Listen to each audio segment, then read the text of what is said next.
this is where the money spot is. So yeah, like Jay said, you can kind of go above it and just hit into that side of the pubic bone there, right on where that gracilis joins on. But I discovered this, in about 2000, 2001, like just where that real spot is that can make a massive difference. Like you just know when you experience the feeling of it. So I've just been trying to work on it ever since. And like I say about all the money spots, like you practice this for the next 25 years. Hey guys, Ninja here. We've got Jason, hey, our back. model with the bestest body in the world. Most bestest, yep. We're claiming it. Yeah. And the video you've been waiting for is the groin. So it's the money spot. We haven't done groin before, Ninja, have Nah, we? never. It's a new video, New guys. video. You wouldn't believe it. Yeah. Money spot refresher series. So I'm going to be treating Jason's groin. Nice. So hang out for that. So we're going to show you where on the body it is. So we're looking at this skeleton here, but look at it from side on. Look how arched his pelvis is, and it's really back here. So it's under here where we're getting at, but you never have hopefully you wouldn't have a pubic bone that's facing in that direction. You want it a bit more vertical. More neutral. So we thought we'd bring this one in. So you're going to be getting in here roughly. So your gracilis tendon's coming down there. So we want to get in under it actually. So under there. So that's where we're going to get into. From this front side though, yeah. Yep. Like this Yep. angle here, not from the back, which is going to be more probably hamstring. Yep. Yeah. So, where are we? Yeah, up in here. Yeah, there you up go. in here a bit more. Yeah. Yeah, that's a hammy back here. Yeah. So up in here. So that's what we'll be doing. So Get bones out of the way. yeah, I'll get my pills out of the way. yeah, mate. And we'll... Don't damage the future of the nation. That's right. We're just talking retention off camera, Ninja. Yeah. So don't we want to That's what it's all about. make sure they're still being able to be used? Yep. That's what it's all about, you reckon? That's what it's all about. Still big on Live life, stay hungry. hungry dogs run fast, you They reckon? do. Yep. Got to have some things full and the other things empty to have the optimum amount of hunger. So stomach not full. Yeah, empty stomach. Empty stomach, Yeah. empty. When you figure out what the full thing is. So we had a workshop last week with Sean, if I can fucking talk. You're doing well. He's spitting out. He did on dopamine and the Which is importance what, Ninja? Can you give us a quick description of dopamine? and probably the most important thing to keep us alive is dopamine, because it gives us incentive or motivation to do the things that are going to keep us alive. Okay, so the most basic things are like food and shelter, warmth, Yeah. things like that, and getting in community connection, things like that. So that gives you your... That's the good level of dopamine that yeah. you're after. Yeah. So But there's there's bad levels of dopamine or cheap dopamine. cheap dopamine. Cheap Yeah. dopamine. Which is what, Ninja? Dopamine that hasn't been earned is kind of where you get feel good feelings, but you haven't really Put in the work to get done it. anything to get it. So yeah, it can be like from eating, like from sugar or fried foods and things like that, or Drinking alcohol. drinking, drugs, betting, porn. Something that gives you like a quick fix and you're like, oh yeah, like Yeah. a lot of us at MMT, a lot of people put down like social media and trying to Yeah. decrease that sort of mindless scrolling and where you just sort of lose a couple of hours a day.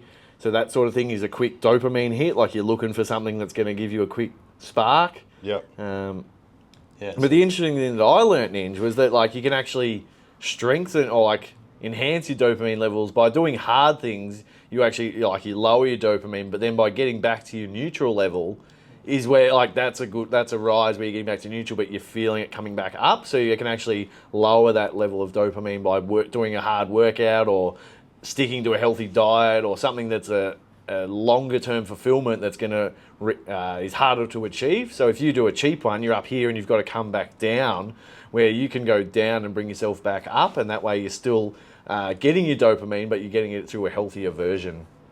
So that was one of the key things that I sort of took away was, it's something you've always said is long-term fulfillment over instant gratification, which is sort of what that is reinforcing, isn't it? That dopamine that so many people, and we're all guilty of chasing it sometimes. You just want a quick pick-me-up, but if you can actually stick to good long-term habits, you get that dopamine through good level of activity or positive things. That's it. Yeah, so it's kind of identifying where you have got a habit, and it's addict turns into addiction, because it's like, say if you've got a packet of chips or something, you kind of have one chip and it tastes good, but it's sort of like you just want more and more and more.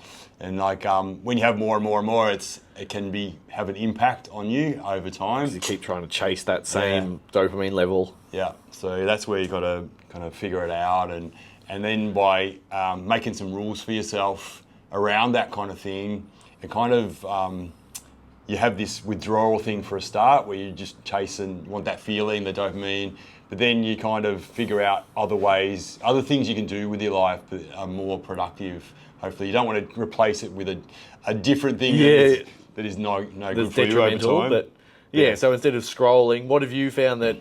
Because yours was getting rid of sort of scrolling on Instagram and Facebook. Yeah, I deleted the apps, which was the best thing. Like, so I couldn't even go on them.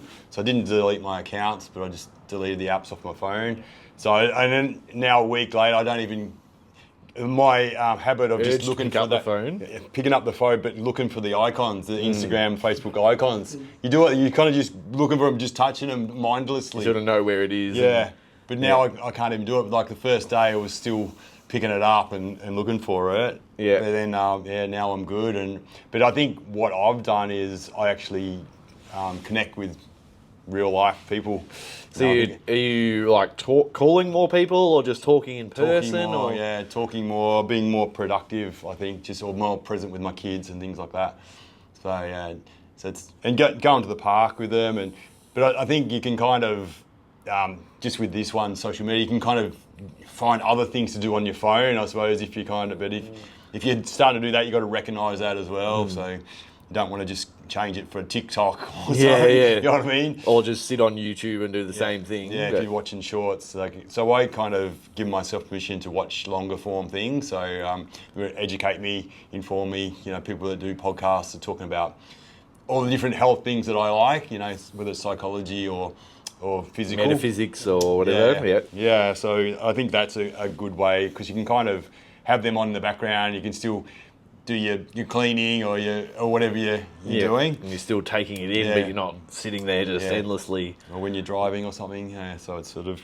I don't reckon you should be doing it while you're driving. You don't have a good track record with driving and... What, man? I've never fucking... You haven't rolled into work with flat tyres multiple times straight into the mechanic. My car lives over there. I think it's got its own... I reckon you've got your own car space, don't you? I do. If they do a lifetime membership, I reckon you'd be the first. You'd be the only member. Oh, mate. You would have a lifetime. I thought my car was stuffed the other day, and I was just getting through the weekend because it was just going surging and stuff, and just making all sorts of noises. And I checked the oil and water, and I thought I did anyway. And I took it over there yesterday morning. I just thought I'd get it over there, and he said, yeah, just a heap of oil. 3 litres of oil. So just didn't check it? No, I didn't check it properly, apparently.